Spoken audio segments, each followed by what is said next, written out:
everyone. Thanks so much for joining us for this virtual town hall. We really appreciate everyone's comments and passionate feedback as we move forward with Oxmoor and the reopening of the club. I am Erin Horn, and of course you all know Chris Schuler.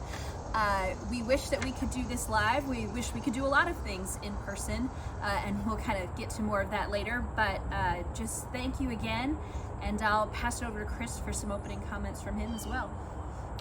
Hey everybody, how are you?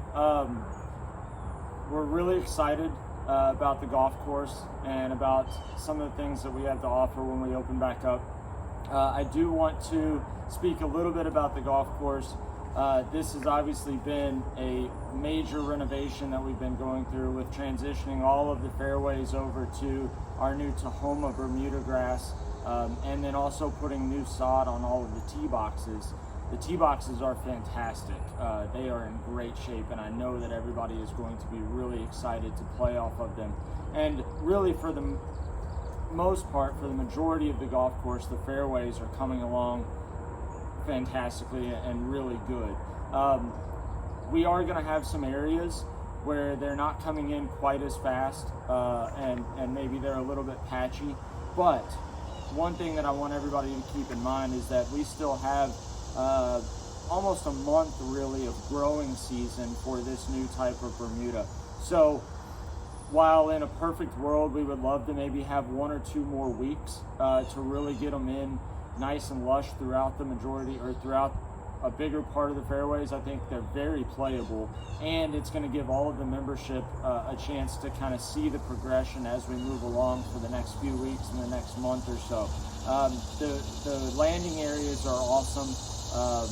There's just some areas maybe in the beginning of the fairway or some of the tie-ins up by the green that's a little bit patchy, but I think everybody's gonna be very happy with where we're at this point. And then in the next couple of weeks, I think everybody's gonna be really excited to see the condition of the golf course and moving forward. Thanks, Chris. So to your point, I think a lot of the questions that we got, and I have them here, is you were talking about membership. What is our membership status and what are the prospects? Yeah, so one thing that a lot of people may not realize is obviously this year has been a very difficult year for everybody, right? Across the country and across the world, really. We've been dealing with a global pandemic that nobody saw coming, and there's still a lot of unknowns, and we really don't know a tremendous amount about coronavirus and COVID-19 and all of these different types of things, and we don't know where maybe the economy is going to be a year from now with all of this type of stuff, and this is a very evolving situation, an evolving world that we're living in right now. Everybody's daily lives are getting affected. From a membership standpoint and how this has kind of affected Oxmoor Country Club to keep it local, we basically ran one advertisement or promotion, if you will, early in March. Well, that was right when everything kind of hit the fan, if you will, with COVID-19.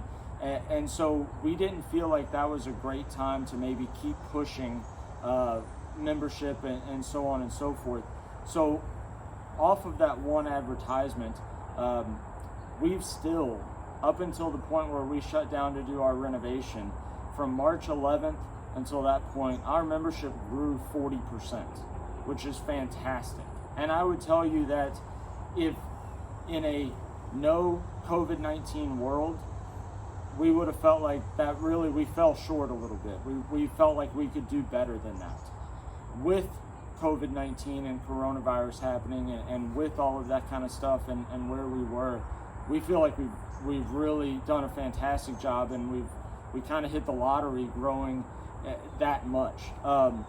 Moving forward, we've got some very aggressive plans as far as membership drive and options, which you're going to see that we feel like is a great opportunity to grow our club through this fall season when it's really not a time to bring in a lot of new members. But we just performed a major golf course renovation.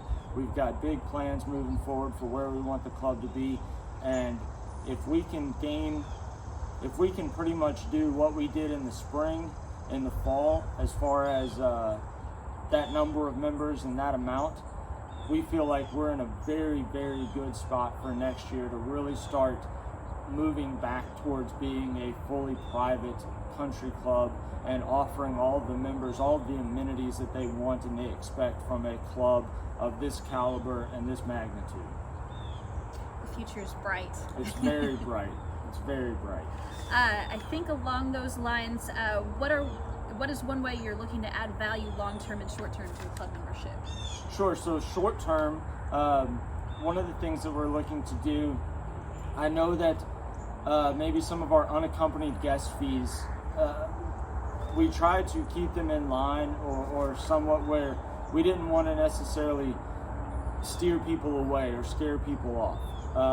And really for anybody that was not a member that came out to play the golf course maybe last fall when we were dealing with some weather issues and some course condition issues from the standpoint of the fairways, we wanted to bring some of those people back and have them come experience the golf course in the spring when it was in really good shape, and things like that. Now that we've done this renovation and we know that moving forward fairways are not going to be an issue, we can really invest time and energy into other areas of the operation and the golf course itself and things like that. We are going to bump our guest fees up a little bit. But what we're doing for our membership is if you have an accompanied guest and you want to bring a friend out with you, we're keeping those guest fees the same as they were. So there's going to be a discounted guest fee for the guests of members and accompanied guests and things like that. One of the other things that we're looking to do in the future, in the near future, is to have some more member-only times where we're not going to take tee times from unaccompanied guests or non-members and things like that, just to add a little bit more value there. Looking at doing, and hopefully the goal is, as I said, if we can grow this membership through the fall, we could look at doing full days of members only, and we would only allow the public or unaccompanied guests to maybe play a couple days a week and start taking small steps back towards being a fully private club. I think it's important to keep in mind, it's difficult to go all or nothing. So we want to take steps towards that and incremental steps. And right now we feel very confident that in the very near future we're going to be able to start taking some of those steps. Let's talk a little bit about what the membership drive is to get the members in the door once we've reopened. Yeah, absolutely. This is one thing that I am really excited about, and I know that all of us are very excited about, is how we're going to approach this membership drive, if you will, or this push to really grow our membership through the fall and through the end of the year. We've got a couple of different options, and be on the lookout for some more communication through email and things like that that will really get a little bit more in depth than I'm going to necessarily go into right now. But one of the things that I talked about before was how our membership had grown in the spring, and we feel like with these options and these kind of programs that we're going forward with, that we can expand on that and really do as much, if not more, through the end of the year. Obviously the fall is not a great time to try to attract a bunch of people. They've got other things on their mind moving into the off season in this area of golf. But one thing is, now if you come and you want to join, depending on the level of membership and things like that, anytime now through the end of the year, we're going to defer monthly dues until April of next year. So that can be anywhere from 4 to 8 months of no dues. There's an initiation fee and things like that, but then if we have a great winter as far as weather's concerned, then you can get a lot of use out of the golf course and things like that, and not have to pay any dues. And then luckily, if we do have some snow or some bad weather, things like that, then you're not saying, man, why did I join the club this time of year when I can't play much golf? So we feel like that's going to be a great thing for us. And then also as a way to say thank you to some of our members and things like that have been supporting the club through all of this and things like that. For our unlimited golf with reciprocal membership or members, if you bring somebody in at that same level, we're going to give them deferred dues until April of next year as well. And once they start paying dues, you're going to receive a discount on your membership for the first 12 months, and they are as well. So we feel like that's a good opportunity for some of our members that may still have acquaintances that either used to be members or were thinking about joining Oxmoor, things like that. This is a great time to get them involved and get them in and really see the improvements that we're making, that we have made, and that we're going to continue to make. I feel very, very confident that anybody that gets in now is only going to be more and more and more pleased with that decision going forward in the next couple of years. And we want to get people in kind of at the ground level, if you will, and so that they can see all of the growth and see all of the improvements and be just as excited as we are. I think we dubbed it the new Oxperience. The new Oxperience, that's right. We're going to provide quite the Oxperience in the future. There's no doubt about it. Perfect. We're really excited about it, and we hope that you are too, and that you share it with your friends. Yes. Right, certainly a hot button topic, not only at Oxmoor, but even across the city, across the country really, is the status of the pool. Sure.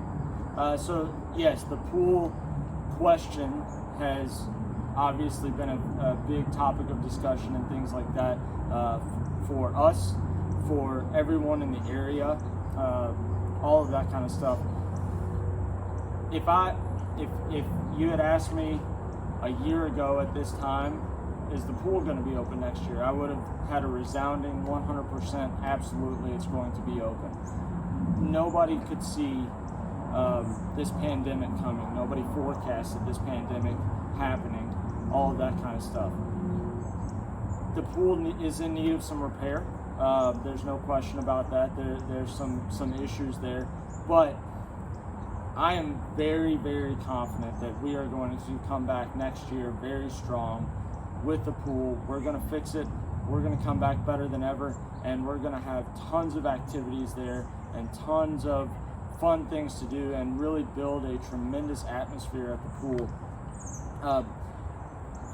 And the only reason I don't say that I'm 100% confident that's going to happen is because nobody saw this coming. Nobody saw COVID-19 happening, and knock on wood, we don't have something else like that. But I would venture to say that I am 99% confident that the pool will be back bigger and better than ever in 2021. Which is great news. Yeah, absolutely. I want it to be open. Me too. So along those same lines of the pool being open, you kind of alluded to it, where we are at with social events and things that are going to be happening around the club that aren't necessarily just golf related. Sure. I've always been a big advocate, and Aaron put it best earlier when we were talking. We want Oxmoor Country Club to be a very social club that has a golf problem, right? That as opposed to the other way around, where we've got a fantastic golf course, which we do, there's no question about it, but we have a little bit of a social problem where we don't have as many social functions as we would like. This year, obviously, that's been a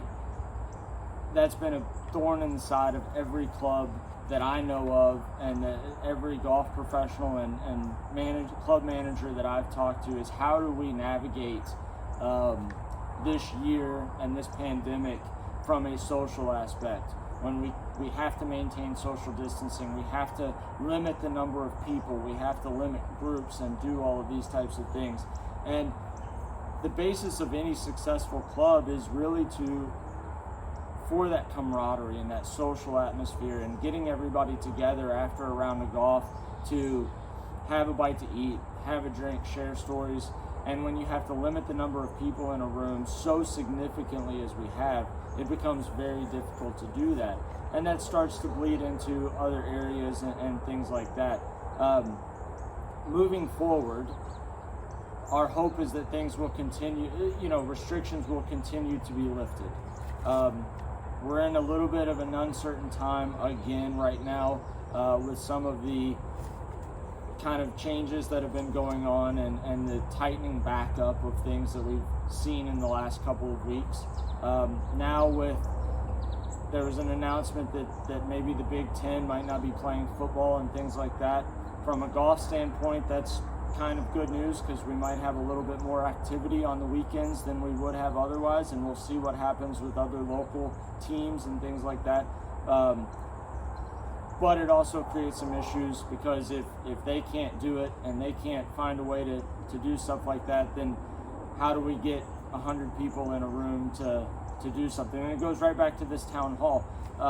And I know one of the questions has been, we'd love to see more communication from Craig and management and things like that. I spoke to Craig about, we would love to get everybody in a room and have Craig, myself, Aaron, everybody up there presenting our ideas and our goals and our vision for Oxmoor Country Club moving forward. The hard reality is that's not something that we can do right now. We just can't get 100 and 150, whatever it is, people in a room together, unless we rented a huge gymnasium or something to social distance everybody. So Aaron and I have been putting together what I think is a very in-depth list of all of our ideas and brainstorming different social activities and different functions that we want to have next year. And they're not all golf related, and they are not all pool related necessarily. There's a lot of different things and a lot of kind of fun experiences that you may not expect from a club to offer. So we hope and pray that in the next few months things will get better, and we'll be able to do a lot of those things in the coming year and really elevate everybody's experience. Yeah, I can't agree with you more. I think it's so important that we provide you all with a place where you can come with your families and just have a great time, and we can't wait to have this all past us. I think I just wanted to piggyback on what you said earlier. Anything that Chris or I send out is a reflection of Craig as well. We are a team for sure, so please don't think that because it says Aaron Horn it doesn't include the thoughts and views of Chris and of Craig, and vice versa. So I just wanted to add that as well. Yeah, we're definitely a team. There's no doubt about it. So I think one of the things that we can do socially, at least after a golf round, we've had a lot of questions about the status of the veranda and the awning. Maybe you can speak a little bit about where we're at in that process as well. Sure, absolutely. So one of the things that I think everybody will notice when they come back to Oxmoor is that we have put some work into cleaning up the veranda and the kind of outside sitting space and things like that.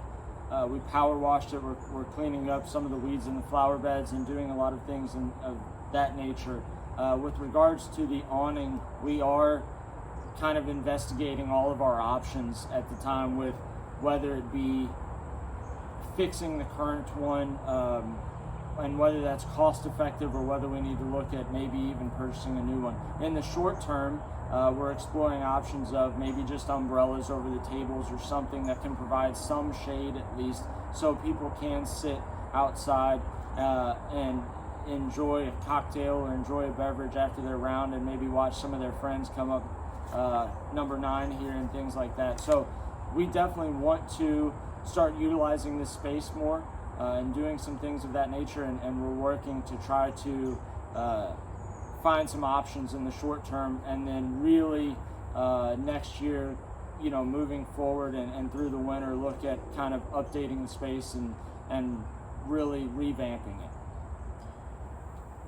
it. So what do you think the food and beverage options will be here in the fall and the winter at Oxmoor?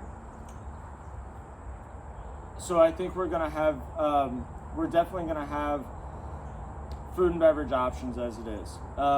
We've had a little bit of some short-term staffing issues with regards to food and beverage and things like that, so we may have to still roll with a limited menu for a little bit. But we did, leading up to our golf course shutdown for the renovation, we did buy a grill and invested in that, and we had some grilled food and hamburgers and hot dogs, bratwurst, things like that. I certainly foresee some times where we're definitely going to offer those things. We are going to have sandwiches, and things like that ready for everybody after their round. Beer, sodas, soft drinks, all of that kind of stuff. Our overall goal is eventually to open the dining room back up and utilize that space and kind of change the 19th hole to more servicing the pool and things like that, and utilize the dining room on a more regular basis for our main food and beverage operation. I don't know. I don't want to say that's going to happen when we open back up, because I don't think that's going to be the case, but that is certainly our intention, is in the very near future to be back in the main dining room, main clubhouse, have the kitchen up and going, and really offer a much more expansive menu.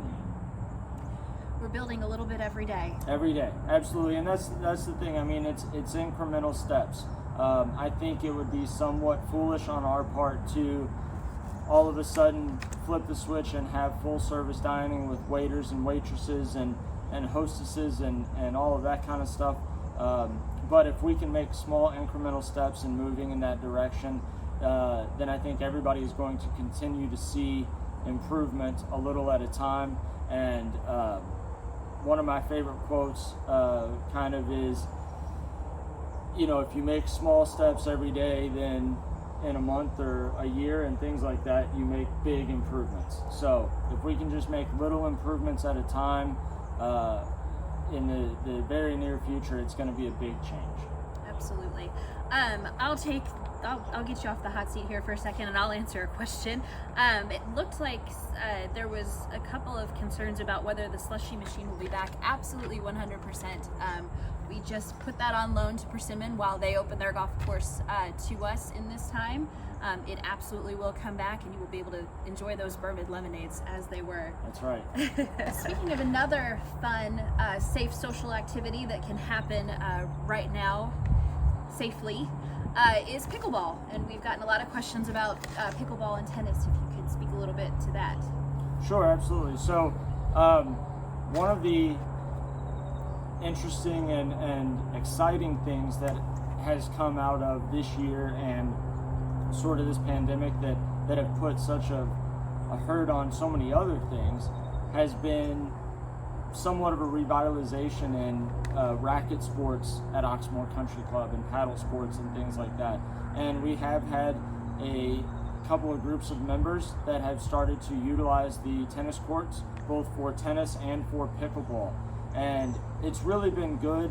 They've kind of taken the lead on kind of gathering a small group together that come out once a week on Wednesday mornings and play pickleball and do some things like that.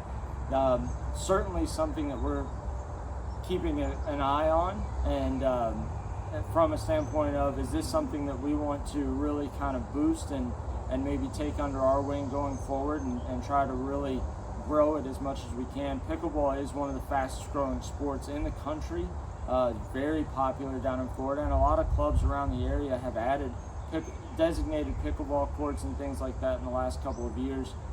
So it's definitely on our radar of something that we may look to do in the near future. I think it's a great thing. I mean, any activity is good activity in my opinion.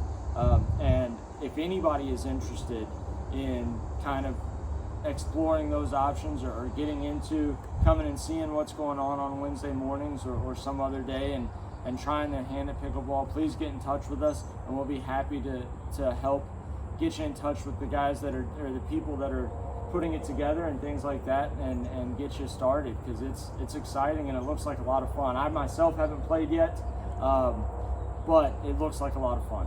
I know I pulled in this Wednesday morning and they looked like they were having a great time out there. I certainly want to learn. Absolutely. Moving in a little bit of a different direction, there was a question about the pruning of the trees out on the golf course. Sure. So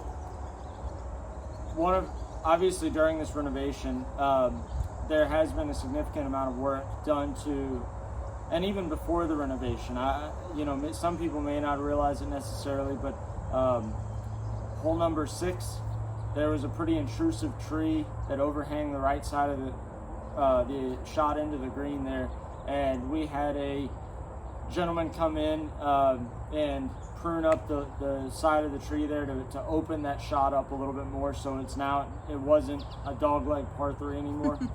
You could actually take more of a straight shot. We've done some more cleaning up, things like that. One of the big things that a lot of people talked about, and I know in one of the updates from Mark Wilson that we posted earlier in the year, he talked about some of the kind of native areas or heather grass areas that we're keeping mown now.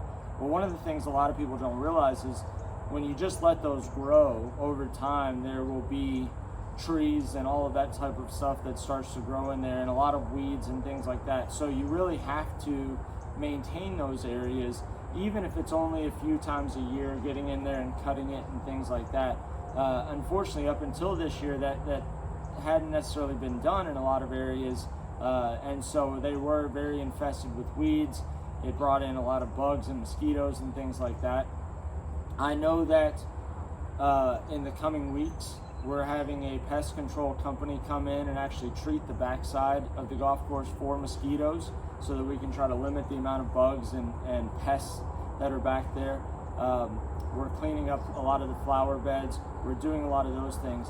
We had planned to rent a machine where we could clean up even more of the brush areas and small trees and things like that. It's actually a big forestry machine. The company that we were renting it from had some setbacks, and we were not able to get it in time to get it done before we open the course back up, but it is still coming. And in the coming weeks or in a month or so, you're going to see a lot of that work being accomplished and being completed, and we're really going to clean up a lot of these areas and take out a lot of the shrub and small trees and things like that, and continue to prune, continue to improve the aesthetics of the golf course and the playability. There are certainly some trees that do need to be pruned up a little bit so that at least you can maybe find your ball in them and stuff like that. So we're going to keep working towards that, and you're going to continue to see improvement in that area. I think you said it earlier, the golf course is playable right now, but it's only going to keep getting better and better. Just because the fairway renovation complete doesn't mean that the golf course renovation is complete, and it's just going to keep getting better as the months and weeks go on. And everything, everything goes hand in hand. The more that we can grow our membership and we can grow the activities at the club and the things like that, the more that we can grow our staff in every operation and every facet of the operation. And then one great thing about our new fairways and tees is that it requires so much less attention in the heat of the summer and during the playing season, and that just provides more opportunity for our maintenance staff, who do a fantastic job and have done a fantastic job this year, to focus their attention on other areas such as trees, rough, greens, managing the geese population. We're looking at several different options, some that you're going to see in the very short term, to try to be even more of a nuisance, if you will, to the geese and try to get rid of some of those. They are protected animals, so we do have to be somewhat careful in those things, but we're definitely looking at a lot of options to try to limit the number of geese on the golf course and manage that problem. I know a lot of people had addressed that as well, so thanks for saying. Okay, moving a little bit back towards the clubhouse again, there was a few questions about the status of the locker rooms and the restrooms here in the clubhouse. Sure, absolutely. So the locker rooms are open. They have been open. They're certainly open for use. I've actually been going through and trying to locate as many of the old locker keys as I can, so that we can start to get people some lockers that want lockers and move in that direction. We know that it could use some updating, and that's definitely high on our priority list in the near future. Obviously, our main concern recently has been the golf course and making sure that it's up and going, and the veranda and things like that. But we've got some plans for ways that we can update the locker room this fall, with possibly some new lockers, some new furniture, and really make that a little bit even more of a social area where guys and ladies can get together in the locker room afterwards and talk about their round and enjoy some camaraderie there. as well as the 19th hole or out on the veranda, things like that. So that is certainly on our priority list. And the bathrooms on the golf course, one of the things that we've discussed is we want to put water fountains on the restrooms on the course and do some things that way to provide some more beverage options. So COVID-19, some of the touch points and things like that put a little bit of a hindrance on doing that right away, but those are certainly things that we're going to be moving in those directions. For sure. Thank you. Sure. All right, so I think we've answered a good bit of the questions that we've had about what is going on in the short term.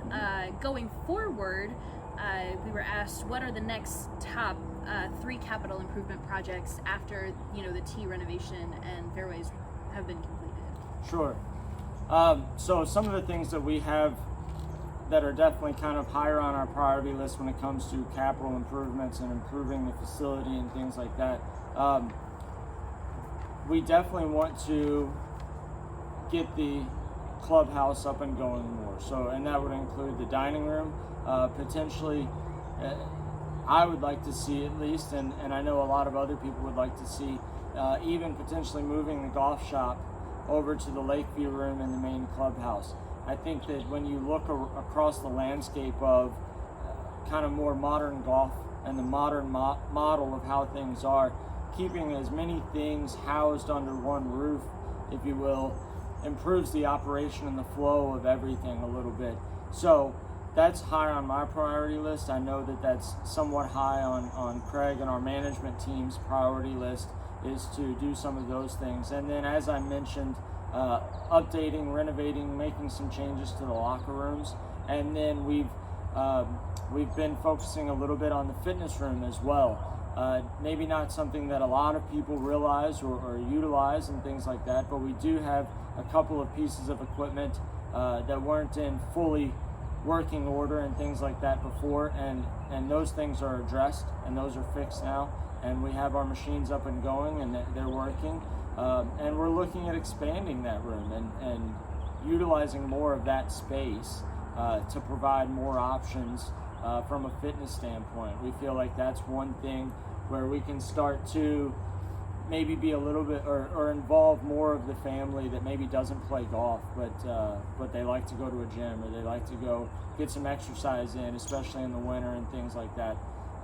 So those are really some of the things that we're trying to address moving forward. And a lot of the things that I just spoke about, we had grand plans and ideas of how we were going to do those things last fall and last off season. And what we ran into, unfortunately, was a lot of deferred maintenance on things that nobody really sees.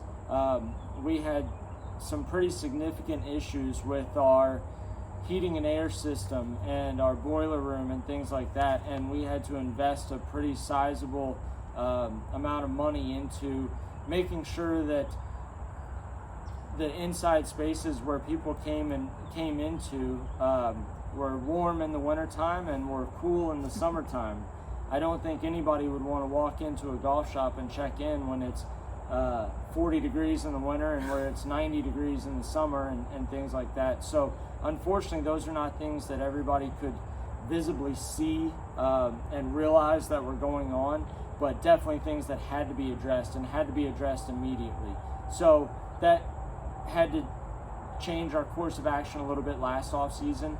The good news now is those things have been addressed. And so moving forward, we can focus more of our attention on things that our membership and our guests that come in will see and will be visible, and they can notice, hey, they're really, Oxmoor's making some changes and it's really looking good, and we want to be a part of it. And that's what we're going for. We want people to be proud to be Oxmoor members. We want people to be proud and excited to bring guests, and we want those guests to want to be a part of this club and this facility and try to attract as many people that way. Absolutely. I think you've answered virtually everybody's questions. Thanks so much for all of you do. We sure are lucky to have Chris on the staff and at the head of the ship. Is there any other closing comments and reminders that you wanted to send out to everybody? So as we move forward into this weekend and our grand reopening and things like that, I hope that everybody is making a tee time, whether it be online or you can email me if you can't get anybody at the golf shop. Unfortunately, I've been out doing a lot of work and things like that, kind of helping out as much as I can outside and doing some things. But you can always email me with any questions or any requests and making tee times. We do have our club championship coming up in a couple of weeks, and I would love to see record numbers for our event and that tournament. And then be on the lookout for a member announcement. Whenever this video gets posted, it may already be out there, but if it's not, it will definitely be coming in the next couple of days. We're very excited to have that event back up and going, and also big plans hopefully in the next little bit of maybe doing a one-day member guest.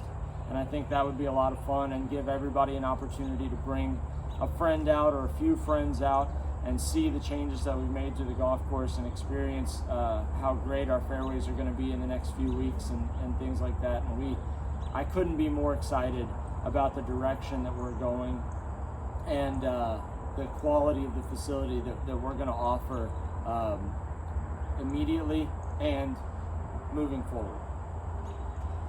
And I'll just piggyback on what you said. The tee sheet is open. We're starting to get play. It's very exciting. Thanks again to everyone for your comments, for your feedback, for your passion and support. This place wouldn't be Oxmoor without you all, and we're very fortunate to have a great loyal base of members. If there's anything that we did not address, please feel free to email either one of us or both of us, as it were. And we look forward to seeing you all really soon.